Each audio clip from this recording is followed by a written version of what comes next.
Bonjour les enfants. Allez, sortez, sortez. Bon, Mendui, va me chercher Léon Onanatele. Va chercher le petit Léon. Va le chercher. Le député, le petit conseiller municipal RDPC. Onana Léon Tele. Celui qui a porté plainte à Paul Biya pour illégitimité là. Va le chercher, va le chercher. Dis-lui qu'il est... C'est bon, monsieur Onanatele. Passe. Quand je te dis que quand pour toi vient, ça vient.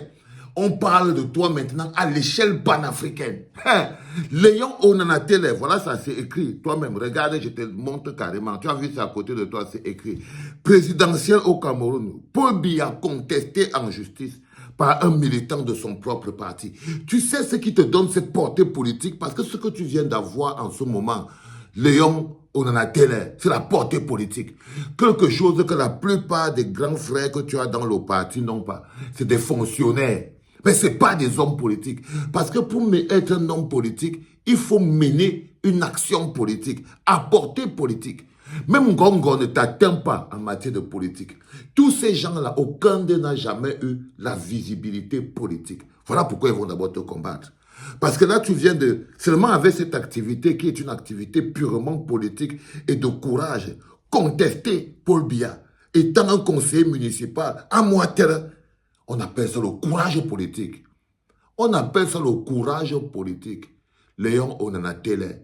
Et c'est comme ça qu'un homme politique se construit. Un homme politique ne se construit pas dans les courbettes. Un homme politique se construit dans les luttes institutionnelles. Tu comprends pourquoi, avec le MRC Maurice Kamto, nous menons le combat contre les CAM. Nous menons le combat. Et il faut entrer dans la lutte là.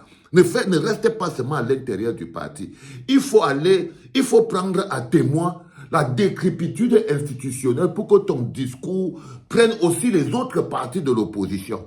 Tu comprends? C'est pas que toi, tu vas peut-être venir profiter du fait que toute l'administration, tout l'État est au service du RDPC. Tu dois aussi dire que ce n'est pas bon.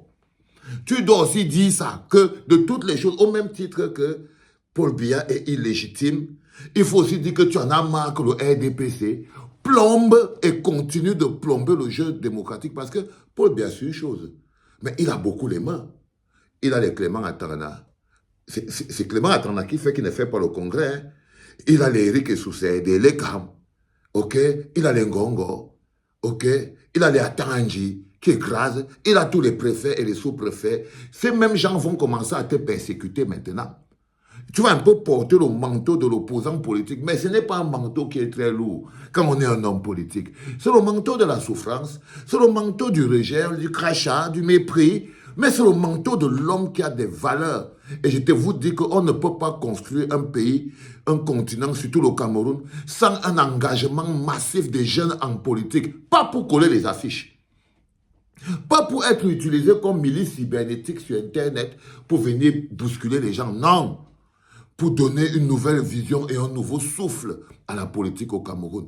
La meilleure manière pour nous de nous libérer même de l'empire néocolonial, c'est d'abord de commencer par faire entrer plein de jeunes en politique qui, eux, vont prendre la place de vos papas comme dans le RDPC là.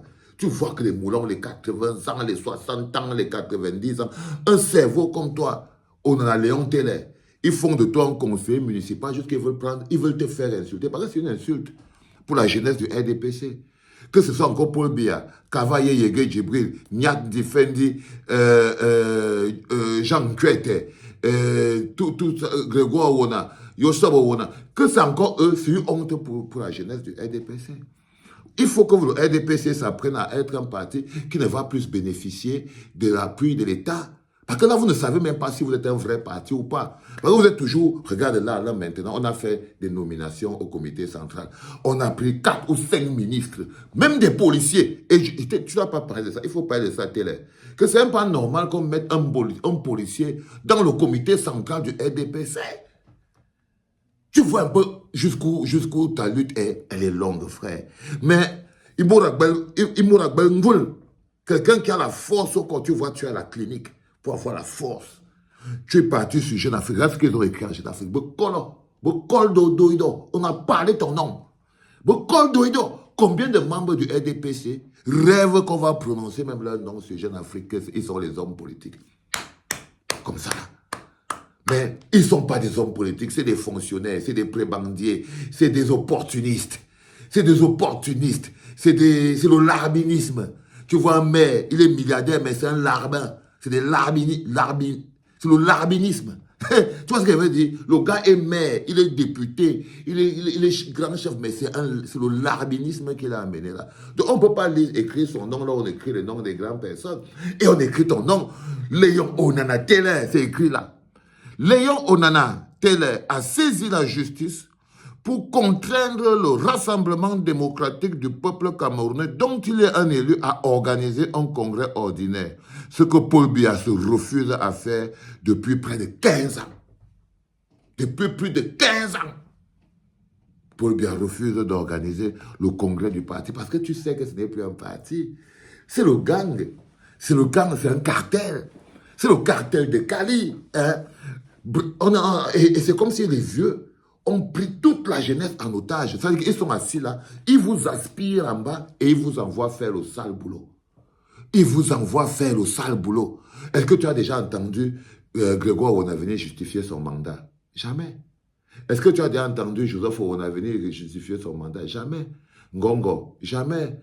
Motaze? Jamais. Nkwete? Jamais. Kecha Koutes? Jamais. Mama Fipangras? Jamais. Aucun d'eux ne vient justifier son bilan. Éric et Sousset? Jamais. Mais ils vous prennent, vous, les petits jeunes, ils vous envoient à la soupe populaire. Ils vous transforment en des petits soldats cybernétiques pour venir faire du sale à leur place parce qu'ils ne peuvent pas justifier. Tu comprends ce que j'ai dit, Léon, on en a télé.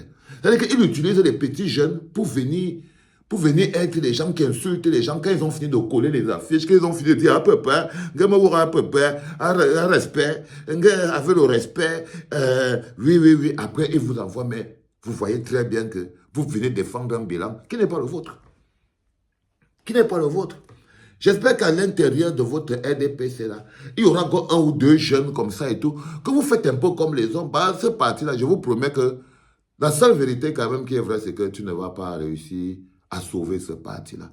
Est-ce que tu crois que c'est un parti qui peut fonctionner normalement, sans le soutien de Elekam, sans le soutien de la Cour constitutionnelle, sans le soutien des préfets et des sous-préfets, sans le soutien de l'administration territoriale, sans le musulman des opposants, tu ne vois pas que vous êtes trop faibles, Léon, on en a télé. C'est-à-dire que vous tremblez même devant les plus petits. C'est vous qui avez pris tous les villages en otage, c'est vous qui avez pris tous les chefferies en otage, vous avez pris tout le monde, et même les fonctionnaires. Les fonctionnaires ont l'impression que dès que tu as un matricule, tu es devenu un membre du RDPC. Jusqu'à là, vous n'arrivez pas à travailler. C'est comme si tout l'État du Cameroun n'est constitué que des membres du RDPC.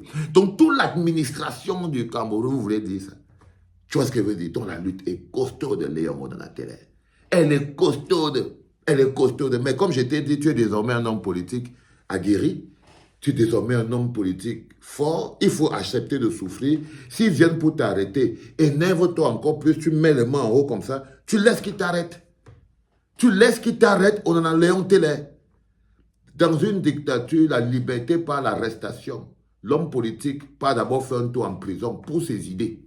Laisse-on t'arrête pour tes idées, pour ton dynamisme politique. Ne pas négocier avec eux. Ils te renvoient derrière, on dit que oh, on en a tel, venez faire le malin et tout.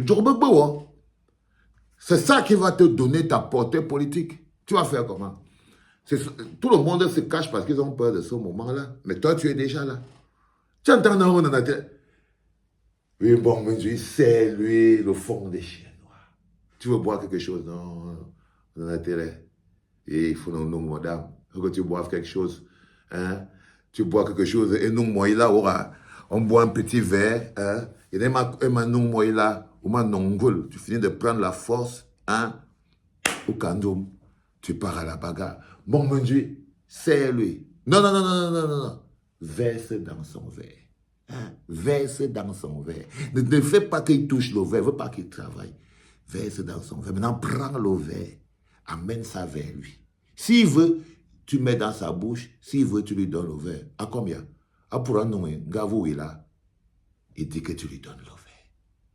Donne-lui le verre. Hein, bon, mon Dieu. Laisse, je discute avec dans la télé. Bon, mon Dieu, va là-bas vite avant que je ne te lance ce truc. À moi, quelqu'un. Tu as compris ce qui était dit dans la télé? C'est important. Sois l'homme que tu dois être. Hein? Allez, tu vides le verre et tu sors. D'accord? C'était papa.